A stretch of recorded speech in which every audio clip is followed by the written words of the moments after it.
time, and I'm going to bring up our next speaker, and it is Arvind Kumar. I've known Kumar now for maybe a month. I don't know how they found me, but they call me all times of the night. They're persistent about bringing people together. They believe in excellence, and he has his belief and the reasons why he's here.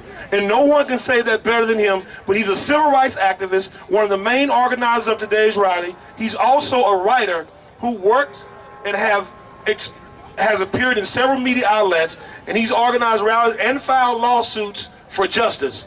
Kumar. Thank you. You know, we are all here again. Thank you again for coming.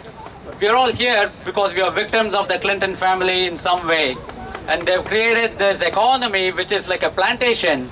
You know, if you look at the economy, the Clintons get free money and they do nothing. They contribute nothing to the work, and they are the top. And everybody else has to work for their living. And here in Pennsylvania, you see one example of the plantation is the unions. You know, who pays into the unions? The black people pay into the unions, and the white Clinton supporters, they get free money from the unions. This is what the unions do. And let me tell you what happened. When we started this rally, one of the most commonly asked questions was, how can you vote for Trump, or how can you not vote for the Democrats? Because you know what is implied there? The Democrats own us. Based on our skin color, we are supposed to listen to whom we are supposed to vote for. They are supposed to tell us, and we are supposed to obey them. That's not going to happen. That's ended. That's completely ended now. And this plantation, this is another example of the plantation. And let me give you a few more examples of the plantation. The white Democrats who support Clinton, they get free money in the form of grants. And it's the non-profits or the universities, they get free money. It's like $500,000 and $1 million. But when black people get a few dollars as welfare, that is not acceptable for them. That's called welfare. You see the difference here. That's called welfare. When the white Democrats who support Clintons get money, it's called grants, because they are supposed to save the world. And it's the same with bailouts. You see the bailout, the Wall Street bailout. Hillary Clinton voted for the bailout, and that's supposed to save the world. And we know who runs Wall Street. It's not the black people. It's not any. We know who runs it. It's the people who support the Clintons, and that's why Clinton voted for the bailout. That's why Goldman Sachs paid her for secret speeches.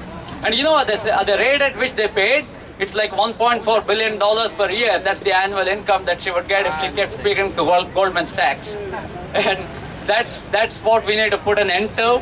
And the Clinton Foundation, we all know about the Clinton Foundation. We're all victims of it. The Haitians, you'll listen to a Haitian speaker later today.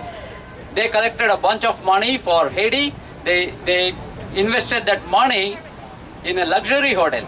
They sold them insurance. They sold the Haiti people insurance after the homes had already been demolished. And the money went straight to Wall Street, in other words.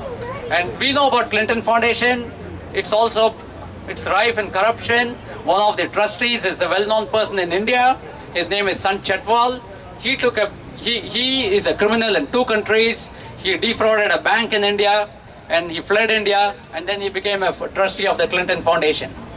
And then in the US, he pled guilty to another count of fraud here in the US. So this is what the Clinton Foundation is about. And even the other corrupt scandals in India, you see their fingerprints out there. So the Clinton Foundation, now this Chetwal I told you about, his son was caught for drug trafficking in Florida. Guess how long he went to prison for? 0 years. And imagine if a black had been caught with drugs, I think they would be in prison for life. That's what happens. But if you are part of Clinton Foundation, you can be a drug trafficker and nothing happens to you. And you know why this happened to blacks? Again, it goes back to the crime bill of Clinton's, the 3 strikes law in 1990s. You see what happened? So this is why blacks are in prison. And the civil rights movement, they have done nothing about this. They don't talk about it because they are beholden to the Democratic Party as well, and that's another reason we are here today, to liberate the civil rights movement from the Democratic Party. So there should be no affiliation with any of the civil rights movement. So we are going to make that change. This is a new beginning for us. And keep in mind that the Clintons have been very racist. Bill Clinton said that Obama was only fit to bring them coffee. And Hillary Clinton called the black children as super predators. And she also said that Mahatma Gandhi ran a gas station. So these are the kind of things the civil rights movement never does anything. So we are going to liberate the civil rights movement as well in the long term. But the first step, you know what? We need to defeat Hillary Clinton. So go vote for Trump, and whatever be your reason, vote for Trump, and that's what I'm going to end with. And the next speaker is going to be a statement by Kathy Shelton, and it's going to be read out by Wendy Bass. And Kathy Shelton, as you all know, was a rape victim. It's a very sad and it's a very tragic story. She was a rape victim at the age of 12, and Hillary Clinton was the defender of the rapist. And she got him away, and she laughed about it. She laughed about it when asked about the situation. And you'll hear about it. The statement is going to be read by Wendy Bass. This statement was written specially for this rally and sent to us by Kathy Shelton.